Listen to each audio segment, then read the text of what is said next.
You have completed your Gilead schooling. You've done well, and we warmly commend you. You've reached the finish line for this school. When the program concludes, you will be a graduate. You've run this course, so to speak, with that goal in mind, haven't you? Yet through it all, you also kept in mind that for you, this experience is a part of a bigger race, the race for life. Run the race, run the race. Run the race for life, let's run the race, yes, run the race. Keep your eye on the prize, let's run the race, you gotta keep on going, gotta keep on. Like determined runners, loyal servants of God keep moving forward after each goal in their service to Him.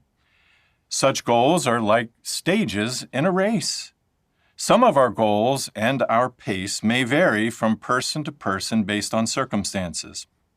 For you, Gilead School is a goal or stage that you have now completed, but keep running.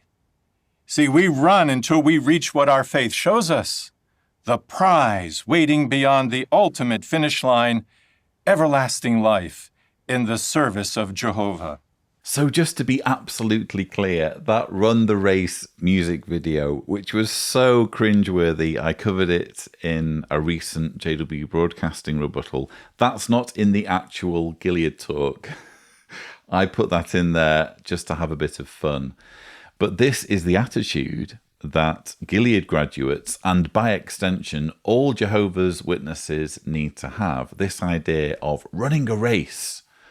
And as we're going to learn, it's a race of endurance. It's a race that you absolutely must keep running no matter what obstacles. You've got to keep on running in this race because it's a race, as we just heard, for everlasting life.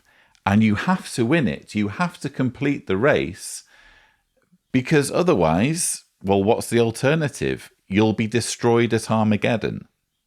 The race for life is a race of endurance, and as mentioned, it includes stages or successive goals. We strive for each goal at our individual best pace and with a clear focus on the ultimate goal or prize. 1 Timothy 6:19 calls that prize the real life. That is everlasting life in perfection, either in heaven or on earth. As mentioned, your Gilead training is now a completed stage of the race for you. With humility, apply all that you have learned and remain focused on the endless joy ahead of you. When hardships and difficulties come, and they will, keep moving forward. If you are knocked down by anything, get back up and run with determination, with everything that you've got. Be like the marathon runner from the country of Tanzania who ran in the 1968 Olympics held in Mexico City. At one point during that race, he was bumped by other runners, and he fell to the ground so hard that he gashed his knee and dislocated it. He also smashed his shoulder against the pavement. Yet after receiving some medical attention, he refused to stop running. He continued in the race. His pace was slower, but he moved forward toward his goal. He was no longer running for a mere material prize.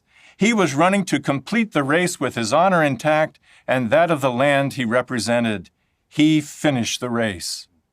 It took courage and determination to run and sometimes walk through the pain. When he eventually crossed the finish line, he was cheered by the small crowd remaining in the stadium. Now try to imagine.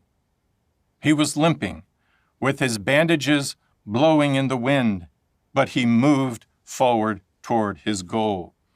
For many, the race would have been long over, but that man was running for something more than a material prize. He saw something greater beyond that finish line. What was it?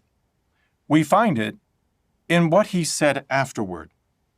When he was asked why he continued on in the race, he replied, "My country did not send me 5,000 miles to start the race. They sent me 5,000 miles to finish the race." My country did not send me 5,000 miles to start the race. They sent me 5,000 miles to finish the race. That sense of responsibility gave him the courage to go on despite the pain. He saw a greater purpose, and he returned home with honor. We too have a greater responsibility in a far more important race. We owe it to Jehovah to keep running the Christian course. He and his Son gave everything, you could say, so that we can keep running. We also owe it to others to set a good example for them that will motivate them never to give up. And we owe it to ourselves to use what we have been given so as to run in a way that we gain the real life.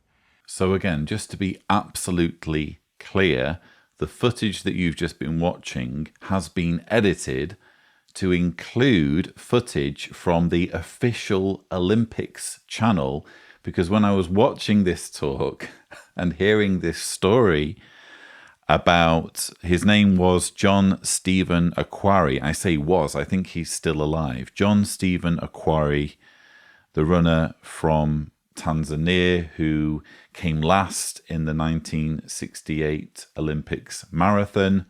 When I was hearing this story, I couldn't help but do some extra research, and I came across this video footage and thought, well, just to make this a bit more interesting, let's intersperse the video footage, and particularly that part where the lady who's narrating quotes the exact same quote that Kenneth Cook reads. Anyway, what a fascinating story, because, how can I put this? John Stephen Akhwari should not have finished the race. I mean, come on. He dislocated his knee. I actually have dislocated my knee. I dislocated it playing football when I was, I think, 23. And I have to say, it was the most painful thing that has ever happened to me in my life. And since then, I've had other issues. I broke my arm once. I've had various, maladies. But nothing for me was as painful as dislocating my knee. And it took me ages to recover. I think part of the problem was that there was no one on hand to snap it back in until we reached the hospital. And then I was, to at least some extent, put out of my misery when a nurse came along and just said, "Oh, is that still not been put back in yet?"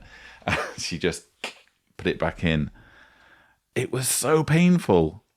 And my leg needed to be in plaster for quite some time. And then I needed rehabilitation. And yet, this John Stephen Akhwari apparently dislocated his knee during a marathon. I'm guessing someone popped it back in. I can't see how it would have stayed out, but someone evidently popped his knee back in and he decided to carry on running. That is not responsible. That is not responsible behaviour. What John Stephen Akhwari did was frankly fanatical. And it's interesting that when relating this story, Kenneth Cook points out that he was motivated, at least in part, by nationalism, because Kenneth Cook says he was no longer running for a mere material prize. He was running to complete the race with his honor intact and that of the land he represented. He was running to complete the race with his honor intact and that of the land he represented. So it was about honor. It was about pride, and it was about nationalism. And we know what this religion has to say about nationalism, and in particular sports where there is nationalism, which you could say would include the Olympics.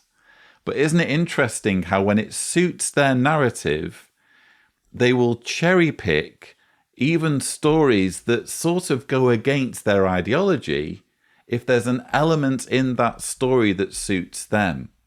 And what they like in this story, or what Kenneth Cook seems to like in this story, is that someone was grossly irresponsible in putting the race ahead of his health needs, ahead of his personal needs. That's the sort of fanaticism, that's the sort of sacrifice that Kenneth Cook, and by extension the governing body, expect of Gilead graduates and, by extension, Jehovah's Witnesses.